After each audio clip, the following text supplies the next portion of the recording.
Ya, jadi bentuk makanannya bentuk makanan yang tahan lama, seperti contohnya susu, telur rebus, kurma, kemudian kue kering fortifikasi, buah, dan lain-lain. Ya, mungkin juga sesekali ada bubur kacang hijau atau kolak yang bisa saya sampaikan. Terima kasih. Pak, terkait bulan Ramadan yang bentar lagi akan masuk dan pembagian makan bergizi di sekolah-sekolah bagaimana? Ya, untuk Ramadan tetap dilaksanakan. Jadi kalau sekolah masuk, maka program makan bergizi tetap dilaksanakan. Tetapi mekanismenya berbeda seperti hari biasa, di mana kita akan berikan makan bergizi itu untuk dibawa pulang.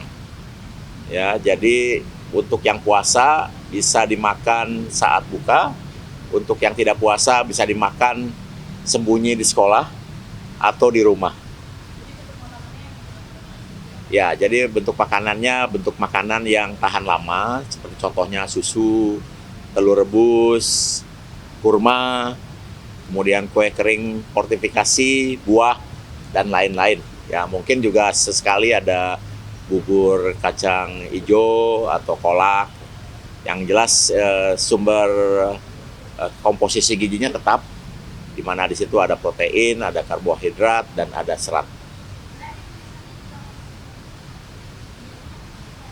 Ya, jadi tahun lalu kita melaksanakan menggunakan paper bag. Tapi tahun ini alhamdulillah sudah berhasil diuji coba. Jadi ada uji coba di Sukabumi, di mana anak-anak diberi makanan yang dibawa dengan kantong ke rumah. Kemudian besoknya kantongnya harus dibawa kembali, ditukar dengan kantongnya isi, sehingga tidak menimbulkan sampah, dan melatih juga anak-anak supaya disiplin bahwa kantong itu bisa ditukar setiap hari. Itu bentuk pelaksanaan untuk Ramadan. Jadi kita akan tetap melaksanakan 5 hari pertama kan libur ya. Begitu masuk kita langsung memberikan pelayanan makan bergizi sampai kemudian hari menjelang Idul Fitri. Ya, ya sama. Yang non Muslim juga sama. Memang ada usulan kalau yang di daerah non Muslim tetap masak seperti biasa, tapi kan tetap ada yang puasa ya. Jadi kita akan samakan. Nanti kita akan evaluasi setelah berjalan 1 minggu gitu, apakah di daerah yang non Muslim sama seperti yang pada umumnya atau diberikan treatment khusus. Kadang-kadang orang tua ini sering menyuguhkan makanan yang manis, juga ada juga yang punya ke anak-anaknya Ya. untuk buka puasa dan dibawa nggak perlu supaya si anak juga tetap terjaga selama bulan Ramadan. Ya, jadi ini kan program makan bergizi tidak hanya bagaimana memenuhi komposisi gizi, kandungan kalori, dan lain-lain, tapi juga edukasi ya. Bahwa kita memberikan makanan yang segar setiap hari, mengurangi kandungan gula yang terlalu berlebihan, dan menyajikan makanan-makanan yang sehat. Seperti itu. Dan mudah-mudahan nanti dengan bentuk makanan yang diberikan oleh Badan Gizi bisa dicontoh di rumah masing-masing.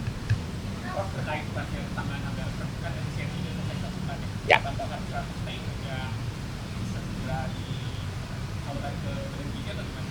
Jadi gini, Badan Gizi sudah memiliki anggaran 71 triliun. Ya, yang mekanismenya itu sampai April kita melayani 3 juta. Kemudian dari April sampai Agustus akhir itu 6 juta. Kemudian dari Agustus akhir atau September sampai Desember itu antara 15 sampai 17,5 juta. Nah, kemudian karena banyaknya laporan anak-anak yang ingin segera mendapatkan manfaat makan bergizi, maka Bapak Presiden meminta kepada Badan Gizi untuk melakukan percepatan terkait dengan distribusi makan bergizi. Nah, berapa tambahan biaya yang diperlukan jika makan bergizi dipercepat, mencakup 82,9 juta. Untuk tahun 2025, karena kita sudah memiliki anggaran 71 triliun, maka kita membutuhkan tambahan 25 triliun per bulan jika ingin dilakukan percepatan menyangkut 82,9 juta. Jadi kalau percepatan itu kita lakukan mulai September, maka kita akan butuh 100 triliun. Kalau nanti ternyata bisa dilakukan mulai Oktober, maka tambahannya 75 triliun.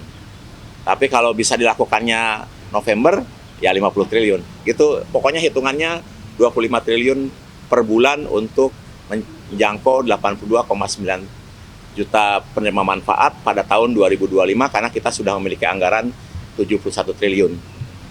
Nanti kalau tahun depan kita butuhnya 28 triliun per bulan. Ya, seperti itu. Jadi gini, ini mungkin perlu saya jelaskan, kesuksesan program makan bergizi itu tergantung dari 3 faktor.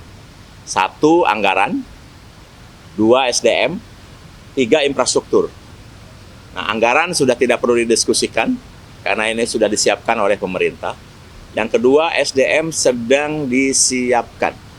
Kami baru mendidik 2.000, dan sedang akan dididik 30.000 lagi. Dan 30.000 yang akan dididik ini baru akan selesai pendidikannya di akhir Juli. Jadi baru akan siap di awal Agustus.